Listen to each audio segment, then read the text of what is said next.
Hello again, everyone. Today I am here to swatch a new to me watercolor palette from a hand maker called Ocean Paper. They are located in Hawaii in the United States.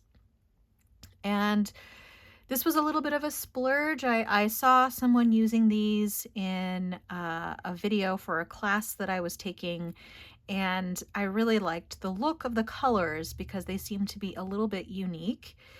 They almost look a little bit like gouache, which is a little bit more opaque than typical watercolor, but and they look fairly matte, and the colors were also very interesting.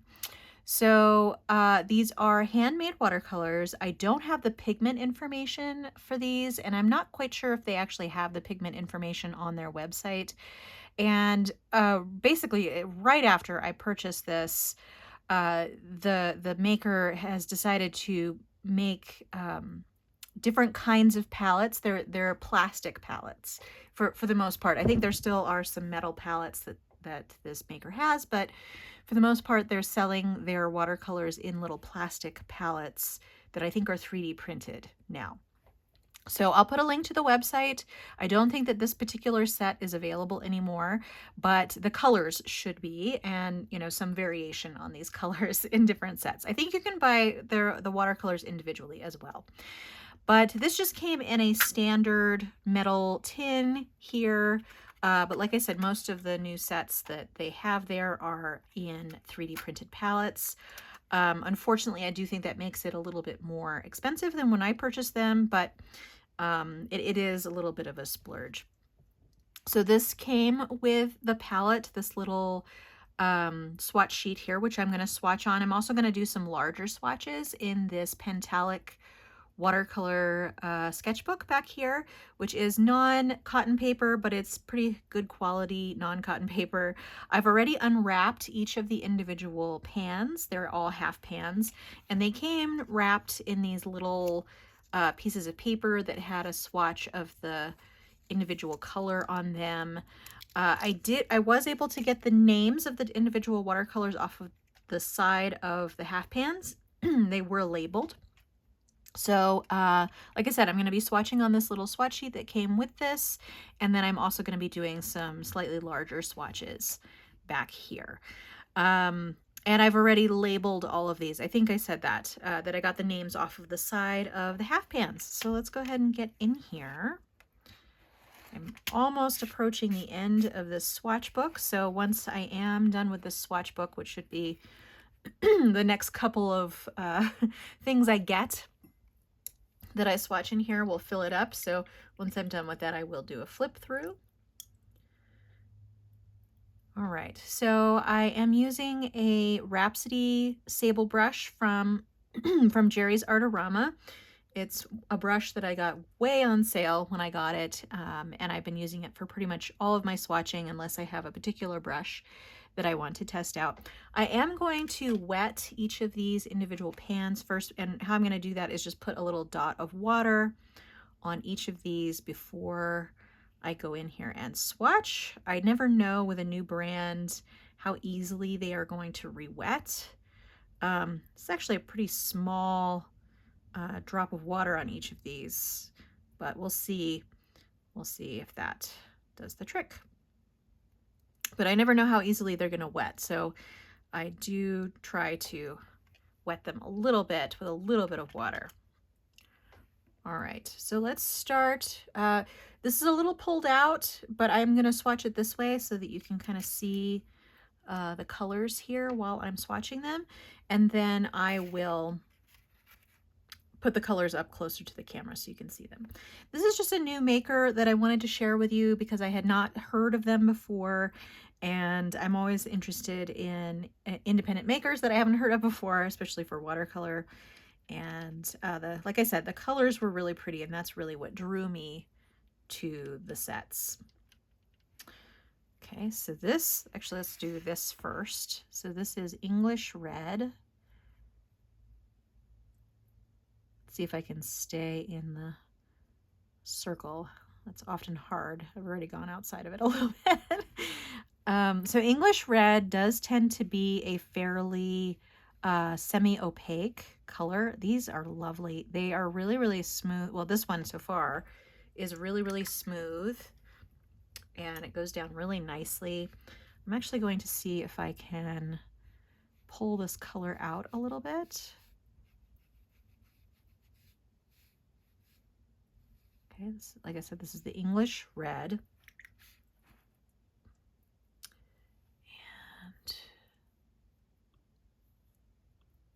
hold on a second. For some reason, I started getting a different screen on my computer here. Okay.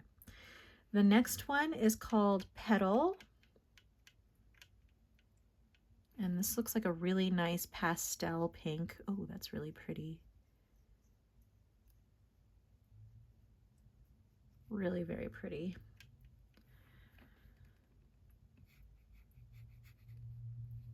And like I said, these seem very matte when they're dry, and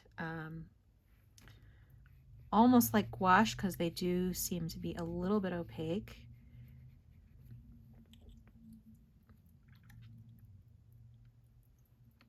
Actually gonna move those over just a little bit. This next one is Mustard. And I can actually tell that that petal color has a little bit of white in it, because there's like a little bit of a white film there. And let's try. It's a lovely, lovely yellow. And what I'm doing is I'm kind of half washing off the colors, and then coming in with some more water so that you can see how they will look a little bit more watered down.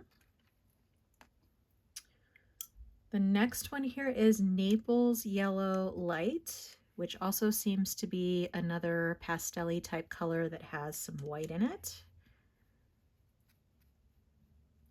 Like I said, I wasn't able to find the pigment information for these, and so I don't know what the pigments are, but they are pretty. So this, yeah, this is a very, very light color. And clearly has a lot of white in it. Okay. I'm going to do rows of 4 here. So I'm going to go down to the next one. This is Raw Sienna. These really are very beautiful colors. Oh, it looks like I must have touched this one.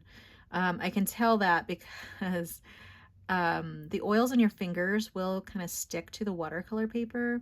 This also could have been in just putting it in here. And it will repel the watercolor.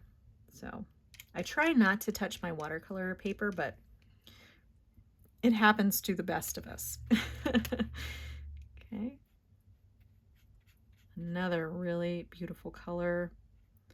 None of these have been streaky at all, which is really nice. Sometimes with handmade watercolors, you never know what you're going to get consistency-wise, but these are really nice and flowy. And then we have Raw Umber. Raw Umber is a really beautiful sort of dark, muted green, at least in this case. It's not always that. It doesn't always lean that green, but this one does. These are really a lovely palette. I've kind of gone away from getting whole palettes when I get watercolor, but this is kind of an exception because all of the colors were really, really pretty here. And it's not your typical palette. They're all kind of like earthy colors. Ooh, and that is Paris Blue. Really pretty. Really bright, vibrant blue.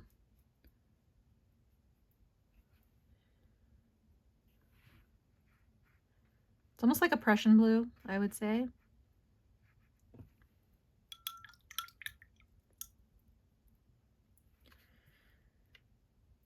And then this next one is Fern, which is clearly a very nice dark green color.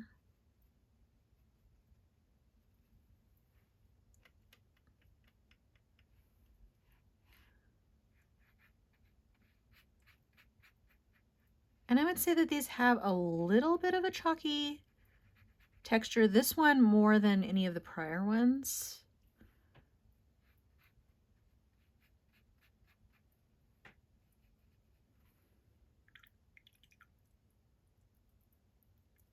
Okay. Next color is called Epic or Epoch. I don't know.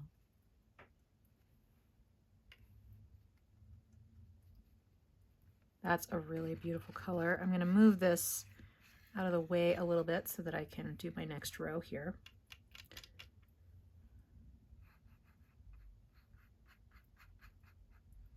Lovely.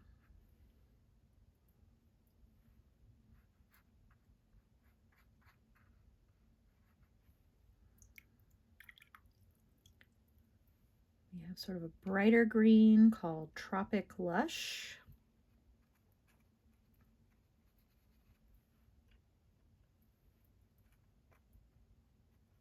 These have all been pretty easy to re-wet, I must say.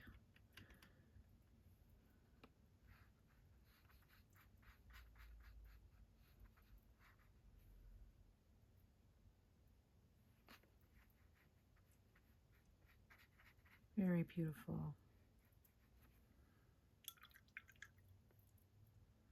Yeah, and still so far, this one has been the streakiest of all of them. This one is Golden Olives. That is a really nice color. I always like a good olive color.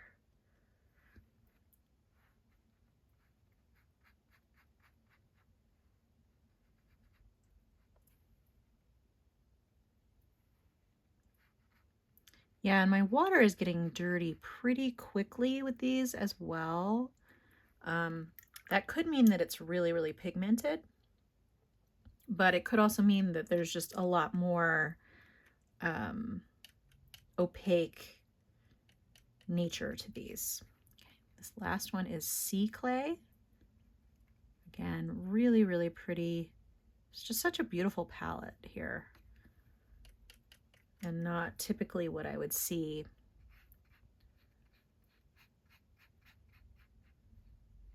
Okay.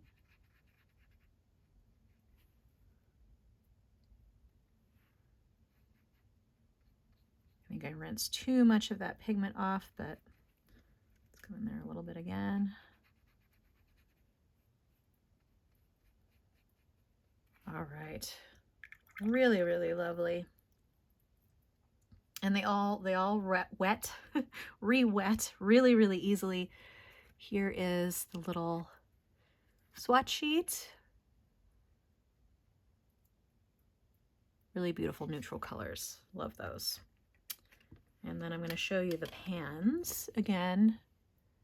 And I could fit another pan in each of these rows here pretty easily. And then here they are on the larger sheet of paper.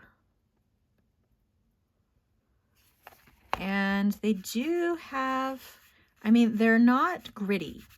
The ones that are dry here are not gritty, but they are definitely very, very matte. I would say even more matte than a lot of watercolors I've seen, but really just wanted to swatch those for you and introduce you to this handmade watercolor maker. All right, that's all I had for you today. Feel free to subscribe to keep track of future videos on my channel. If you enjoyed this video, give it a like. I hope to see you next time, but in the meantime, have a great day. Thanks so much. Bye.